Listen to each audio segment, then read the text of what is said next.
YCP ప్రభుత్వాన్ని అధాపాతాళానికి తొక్కేద్దామా? YCP ప్రభుత్వాన్ని అధాపాతాళానికి తొక్కేద్దామా? తొక్కేస్తున్నాం. మన ప్రభుత్వాన్ని స్థాపిస్తున్నాం. రాజంపేట నియోజకవర్గం మనకి చాలా కష్టాలు ఉన్నాయి. ఇక్కడ దీనికి ఇన్ని లక్షల మంది 2.5 లక్షల మంది ప్రజలు ఉన్నారు. అన్ని కులాలకు సంబంధించిన ప్రజలు ఉన్నారు. కానీ రాజ్యాధికారం అంతా కొద్ది మంది చేతుల్లోనే ఉంది. ఇది మారాల్సిన సమయం ఆసన్నమైంది. నేను మన రాష్ట్రం కోసం, మన నేల కోసం, మన కష్టాల కోసం వైసీపీ వ్యతిరేక ఓటు చీలకూడదని చెప్పి ఈ రోజున మీ అందరి ముందు వచ్చాను.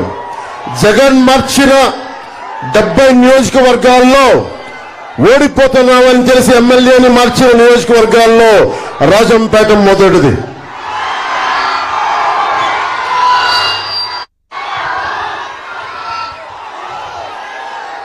మిథున్ రెడ్డి గారు సారా వ్యాపారాలు చేసుకునే మిథున్ రెడ్డి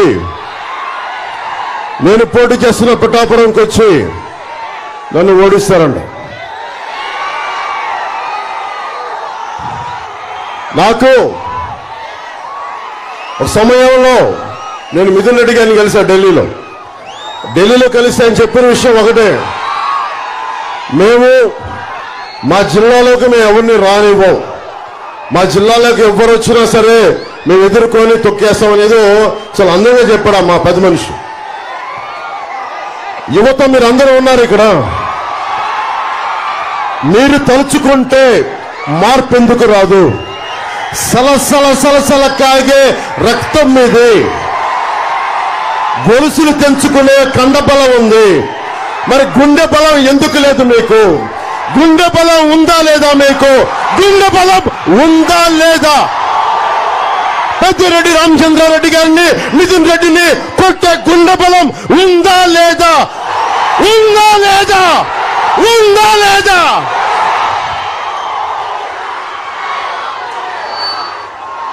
మేడం మల్లిక్ అయిపోయారు.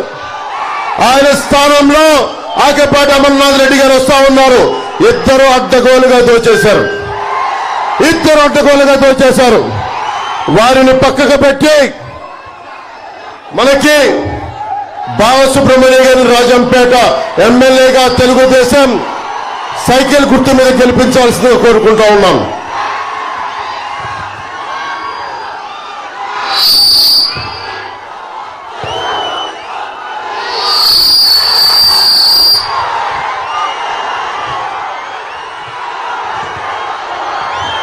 రాజంపేట అలాగే నాకు జెండా కింద దించమ్మా, చుట్టేసే జెండా చిన్న చుట్టే చెప్పిన మాట చుట్టే.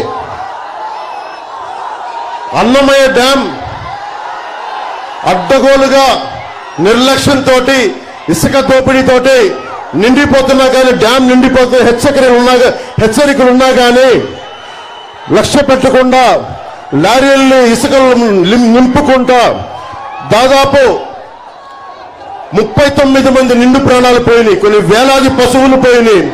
9 గ్రామాలు సర్వంగా మునిగిపోయినాయి. ఈ డ్యాం తెగిపోతుందని ముందుగానే హెచ్చరికలు ఉన్నా ఇసుక తవ్వకాలు లారీలను బయటికి తెచ్చుకునేందుకు కాలయాపన చేస్తా ఉన్నారు. 39 మంది చనిపోయారు ఆ రోజున. భారీ వర్షాల కారణంగా 15వ తేదీకే డ్యాం నిండిపోయిందని చెప్తా ఉంటే కూడా లష్కర్ రామయ్య గారు, ఒక సగటు లష్కర్, సామాన్య లష్కర్ రామయ్య గారు, ఆయన ప్రాణాల వల్ల, ఆయన చెప్పిన హెచ్చరికల వల్ల ఈ రోజున మిగతా వాళ్ళంతా బట్టగట్టారు. కానీ రాష్ట్ర ముఖ్యమంత్రి పేదలంటే ప్రేమ, ఎస్సీలంటే ప్రేమ, నాకు అన్ని కులాలంటే ప్రేమ అని చెప్పేవాడు అందరినీ గాలికి వదిలేశారు. లష్కర్ రామయ్య గారు చేసిన దానికి నేను గుర్తించి, ప్రాణాలను కాపాడినందుకు గుర్తించి ఆయనకి 2 లక్షల రూపాయలు జనసేన పార్టీ తరఫున నేను ఆయనకి ఇచ్చి ఆయనకి శాలువా కప్పి సత్కారం చేశాను.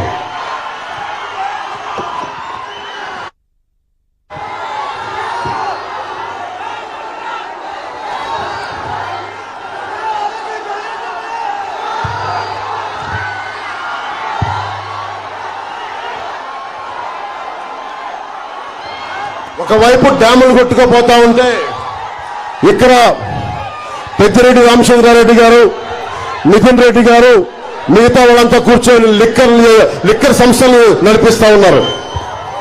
మీకేమో ప్రాణాలు పోతున్నాయి, ఉపాధి అవకాశాలు లేవు, ఉద్యోగ అవకాశాలు లేవు, వ్యవసాయం లేదు, రౌడీజం పెరిగిపోయింది. ఎవరైనా మాట్లాడితే కొట్టడాలు, చంపడాలు. ఈ మధ్యన ఇప్పుడే చూశారు, వేధించి ఆత్మహత్య చేసుకునేలా చేశారు. ఇది మారాలి అంటే టీడీపీ, భారతీయ జనతా పార్టీ, జనసేన కూటమి ప్రభుత్వం రావాలి. అదొక్కటే మార్గం దీనికి. దాదాపు ఒక్క ముగ్గురు దగ్గర సంపద ఉండిపోయింది ఈ నేలలో. పెద్దిరెడ్డి రామచంద్రారెడ్డి గారు, వారి అబ్బాయి, వారి తమ్ముడి దగ్గర ఉండిపోయింది మొత్తం సంపద అంతా.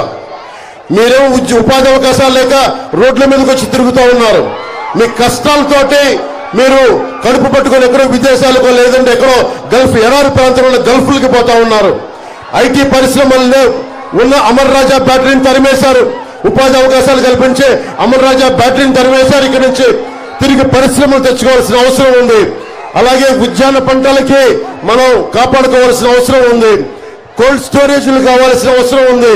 ఇవన్నీ కావాలి అంటే మనకి కూటమి ప్రభుత్వం రావాలి.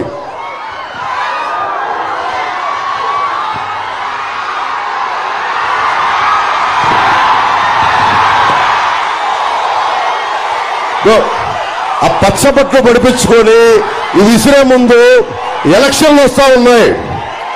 ఎలక్షన్ వస్తే పెద్దిరెడ్డి, మిథున్ రెడ్డి మీద కోపం చూపించు.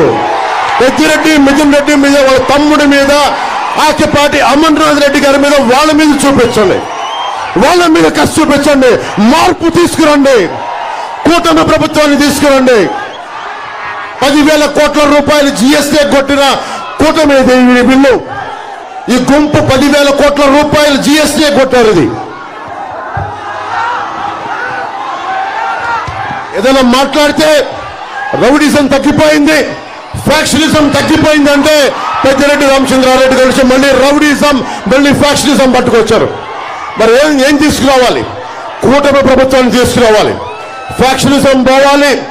రౌడీజాన్ని ఉక్కుపాదంతో కింద తొక్కాలి అంటే మనకి కూటమి ప్రభుత్వం రావాలి. కిరణ్ కుమార్ రెడ్డి గారు ఎంపీ కావాలి. బాలసుబ్రహ్మణ్యం గారు ఎమ్మెల్యే కావాలి. రాష్ట్రం అంతా తెలుగుదేశం, జనసేన, బీజేపీ కూటమి ప్రభుత్వం రావాలి.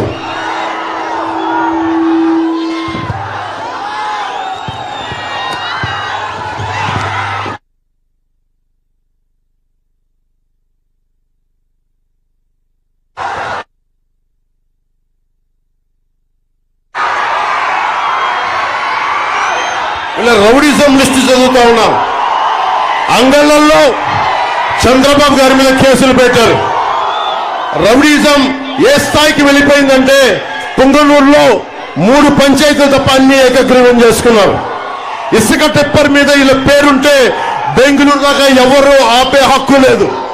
పులిపర్ల మండలంలో మీలాంటి ఒక సగటు మనిషి, సామాన్యమైన కార్యకర్త అడిగితే 2 చేతులు ఎరగొట్టారు మిథున్ రెడ్డి గారి ప్రజలు, మనకి పెద్దిరెడ్డి గారి మనుషులు.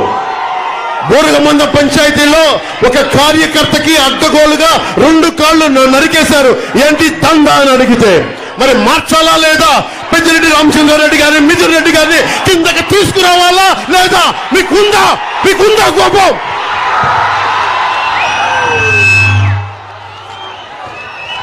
డైరీ జగన్ వచ్చి డైరీ హెరిటేజ్ డైరీ అడ్డగోలుగా తీసేస్తున్నారని చెప్పి అమూల్ డైరీని తీసుకొచ్చారు.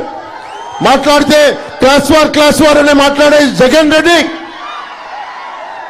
హెరిటేజ్ పరిశ్రమని, చాలా మంది డిపెండ్ అయిన హెరిటేజ్ పరిశ్రమను దెబ్బకొట్టాలని అమూల్ని తీసుకొచ్చి, అమూల్ మట్టుకు వాళ్ళు ఉంటున్న పెద్దిరెడ్డి గారు, మిథున్ రెడ్డి గారు ఉంటున్న ఏరియాలోకి మళ్ళీ అమూల్ రాకూడదు. మళ్ళీ అన్నిటికంటే దారుణంగా పెద్దిరెడ్డి గారి శివశక్తి డైరీ,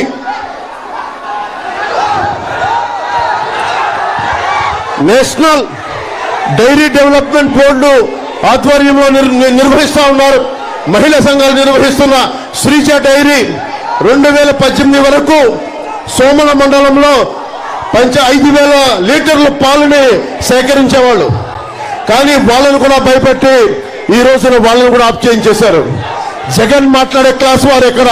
సగటు మనిషి ఆడపడుచులు పొట్టే జగన్, నీకు క్లాస్ వార్ గురించి మాట్లాడే హక్కే లేదు.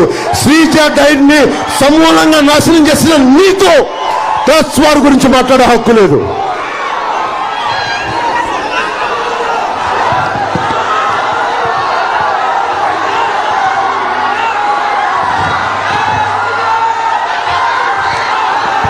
మీకు ఒకటే చెప్పి ముగిస్తాం. మనకు ఉపాధి అవకాశాలు కావాలంటే కూటమి ప్రభుత్వం రావాలి. పరిశ్రమలు రావాలంటే కూటమి ప్రభుత్వం రావాలి. నేను మీకు మాటిస్తున్నా, ఏ హామీలు మనకి అందుబాటులో లేకపోయినా జరగకపోయినా నేను వచ్చి మీకు వచ్చి న్యాయం చేస్తాను. మీ గొంతు అసెంబ్లీలో వినిపిస్తాం, మీ గొంతు పార్లమెంట్లో వినిపిస్తాం. ముఖ్యంగా మనకి ఒంటిమిట్ట రామాలయం ఉంది, అన్నమాచార్యుడు ఉంది, భక్త కన్నప్ప గారు అందరూ తిరిగిన నేల ఇది. ఇలాంటి చోట మీరు కిరణ్ కుమార్ రెడ్డి గారిని ఎంపీగా గెలిపించిన వెంటనే మనకి పర్యాటక శాఖగా కింద సోమశిల బ్యాక్ వాటర్ ప్రాంతం ఉంది, దాన్ని పూర్తి స్థాయిలో అభివృద్ధి చేయలేదు.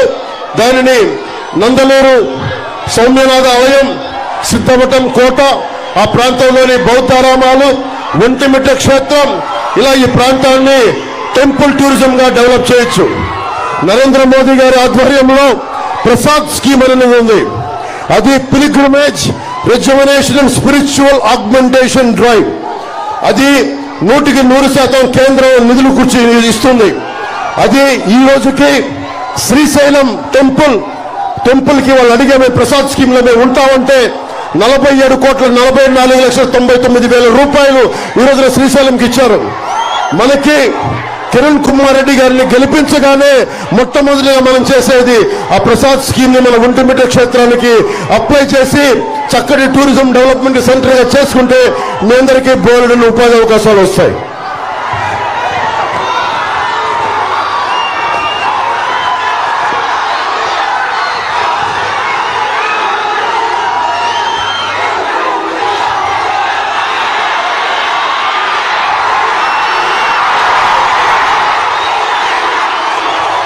మీ శక్తి, మీ బలం, ఆడబిడ్డల ప్రాణ సంరక్షణ, ఉపాధి అవకాశాలు. నేను దశాబ్దంగా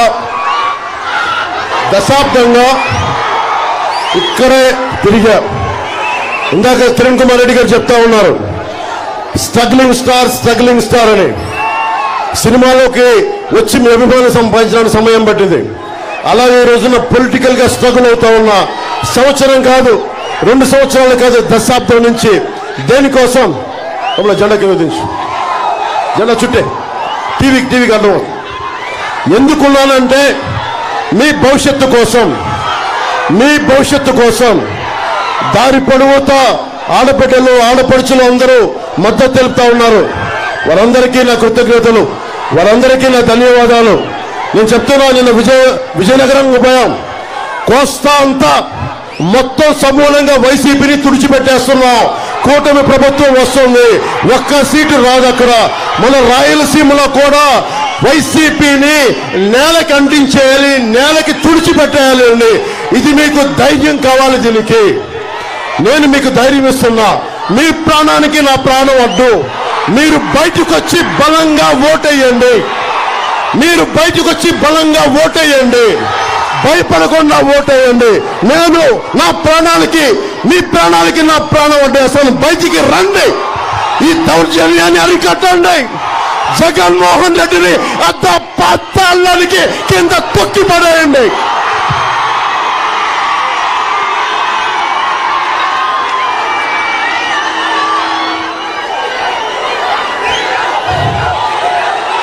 జై టీడీపీ, జై బీజేపీ, జై